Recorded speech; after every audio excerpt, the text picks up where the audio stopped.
আসসালামু আলাইকুম রহমতুল্লাহ। Mobile technician বাইরে কেমন আছেন? আশা করি ভালো আছেন। দেখেন, এটা হলো আইফোন 13। এটা আজকে ব্যাটারি চেঞ্জ করব। দেখেন কিভাবে চেঞ্জ করি, দেখতে থাকেন।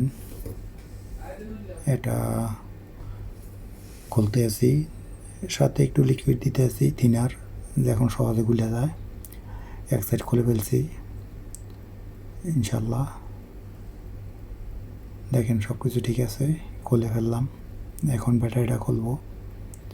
এলসিডিটা খোলার দরকার নাই, এক সাইডে রেখে দেবো। এখন এই ব্যাটারিটা দেখেন, ব্যাটারিটা ফুলে গেছে, ফুললে কত মোটো হয়ে গেছে। ব্যাটারিটা খুলবো, এর আগে মোবাইলটা করব, আট করাবো। ব্যাটারিটা খুলে নেব। যে ব্যাটারির কানেক্টার থেকে নাটগুলো খুলে নিলাম। এখানে একটা স্টিল আছে, স্টিলটা আলাদা করব। আলাদা করলাম স্টিলটা, তারপর ব্যাটারির কানেক্টারটা আলাদা করব। এখন এলসিডিটা এক সাইডে ধরে রাখছি। তারপর এখন ব্যাটারির এমনটা খুলবো, এটা খুলবো আটাটা। এই দেখেন আটাটা খুলতে আছি, একটু লিকুইড দেবো আর এলসিডিটা এক সাইডে একটু রেখে দিলাম।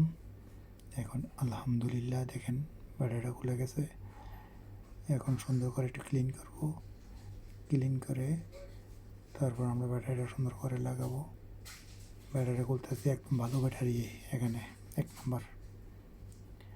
তো এই দেখেন লাগাইতেছি, ব্যাটারিটা লাগাই নিলাম, মাপ দিয়ে নিছি। এখন গ্লুটা লাগাবো। যে একটা ডাবল ট্যাপ আছে, ডাবল ট্যাপটা লাগাবো। ডাবল ট্যাপটা লাগাইয়া মনে করেন যে কমপ্লিট হয়ে গেলে, এই দেখেন সুন্দরভাবে লেগে গেছে ডাবল ট্যাপটা। এখন ফিক্সিং করব। ফিক্সিং করে আমরা নাটগুলো লাগাবো। ডাবল ডাটার লাগালে ব্যাটারিটা লড়ে না, একবার অরিজিনালের মতো হয়।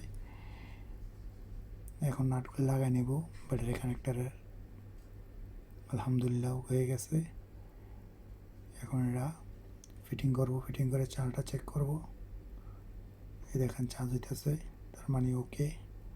এখন পিছনে দুটো নাট লাগাই নেব, কমপ্লিট। আলহামদুলিল্লাহ। আজকে এই পর্যন্ত, সবাই ভালো থাকবেন।